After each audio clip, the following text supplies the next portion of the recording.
Olá! Hoje a gente vai mergulhar numa ideia, olha, fascinante que está lá na carta aos Hebreus. É a história de dois sacerdotes, um bem antigo, super misterioso e outro que veio para mudar tudo. Vamos direto para o capítulo 7 para entender essa transição que é fundamental. Ok, o nosso caminho vai ser esse. A gente começa com esse rei sacerdote misterioso, vê como ele se compara a Abraão, fala um pouco da lei e dos levitas, coloca as duas ordens lado a lado e por fim chega nessa ideia de uma esperança superior. Vamos lá. Então, para começar, a nossa análise parte de uma figura que é um verdadeiro enigma. Ele aparece muito pouco na narrativa, mas o impacto dele nesse argumento aqui é gigante. E isso nos leva direto para a pergunta central, a pergunta de $1 milhão. Afinal de contas, quem era esse tal de Melquisedeque? E aqui está o pulo do gato. Ele não é definido pela família, pela linhagem, algo que era tudo no mundo antigo. Não. Ele é definido pelos títulos: Rei de Justiça, Rei de Paz. E mais, o texto diz que ele não tem genealogia, nem começo nem fim. É como se ele fosse eterno, sabe? Totalmente fora do sistema.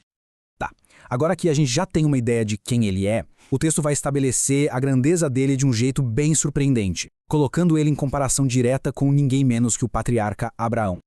O argumento todo se baseia em duas ações bem específicas. Primeiro, a bênção, e segundo, o dízimo. E o interessante é que as duas coisas partem de Abraão e vão em direção a Melquisedeque. E aqui o autor usa uma lógica que é assim, direta e muito poderosa. É um princípio básico. Quem tem o poder de abençoar é, por natureza, superior a quem está sendo abençoado. Simples, né? Mas as implicações disso são enormes para a discussão. E aqui vem o ponto crucial. O argumento é que, por tabela, todo o sacerdócio levítico, que ainda nem existia, mas que viria de Abraão, simbolicamente também pagou dízimos. Ou seja, eles reconheceram a superioridade de Melquisedeque através do seu ancestral. É como se Abraão estivesse agindo em nome de toda a sua descendência. Certo? Se Melquisedeque era tão superior, o que isso nos diz sobre o sistema que veio muito tempo depois, aquele estabelecido pela lei de Moisés? Vamos dar uma olhada agora no sacerdócio que vinha da tribo de Levi. Esse sistema era totalmente definido por suas limitações, por ser humano. Primeiro, era baseado em linhagem. Tinha que ser filho de Levi. Segundo, os sacerdotes eram mortais, morriam. Eram sujeitos à fraqueza como todo mundo. E no fim das contas, a própria lei por trás de tudo isso, o texto diz que nunca aperfeiçoou coisa alguma. E é aqui que o argumento chega no seu ponto alto. Agora a gente vai ver uma comparação direta, lado a lado mesmo, entre essas duas ordens sacerdotais. E vai ficar bem claro por que uma mudança era tão necessária.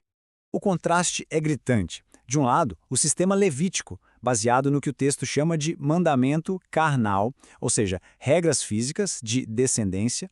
Do outro, a ordem de Melquisedeque, que é fundamentada no poder de vida indissolúvel, uma vida que não acaba. E a duração também é um ponto-chave. Os sacerdotes levíticos, eles morriam. A morte interrompia o serviço deles. Já essa outra ordem permanece para sempre. Percebe a diferença? Um é uma sucessão de homens que morrem, o outro é um sacerdote único e eterno. O fundamento de cada um também é completamente diferente. Os levitas se tornavam sacerdotes porque a lei mandava, era um mandamento legal. Já esse novo sacerdote é estabelecido por um juramento feito pelo próprio Deus. Isso dá uma autoridade, uma garantia muito, mas muito maior.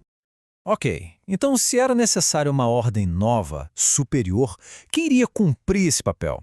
É agora que o autor da carta amarra todas as pontas soltas e conecta tudo isso a Jesus. A lógica é bem direta. O sistema antigo era limitado, não conseguia levar à perfeição. Sendo assim, o sacerdócio tinha que mudar. E se o sacerdócio muda, a lei por trás dele também tem que mudar. Faz todo sentido, né? E este é o versículo-chave, o clímax de tudo. É uma citação lá do Salmo 110, que é aplicada diretamente a Jesus. É o texto identificando-o como cumprimento daquela ordem sacerdotal antiga, superior e que foi estabelecida por um juramento de Deus. Mas e daí? Quais são as consequências práticas dessa mudança toda? A parte final da análise vai explorar justamente isso, as implicações profundas de se ter um tipo totalmente novo de sacerdote. Essa mudança toda gera uma progressão bem poderosa. Primeiro, a regra antiga é deixada de lado, revogada, porque era fraca e inútil. No lugar dela, entra uma esperança muito superior. E por fim, uma aliança superior é garantida por esse sacerdote perfeito. E aqui a gente chega na conclusão: este novo sumo sacerdote é perfeito e é permanente. Ao contrário dos levitas, que tinham que oferecer sacrifícios todos os dias, de novo, ele oferece um único sacrifício final, ele mesmo. E é por isso que ele pode salvar totalmente. E assim, o argumento termina nos deixando com essa pergunta, que é transformadora. Qual é o real impacto de ter um sumo sacerdote que, ao contrário de todos os outros da história, vive para sempre para interceder?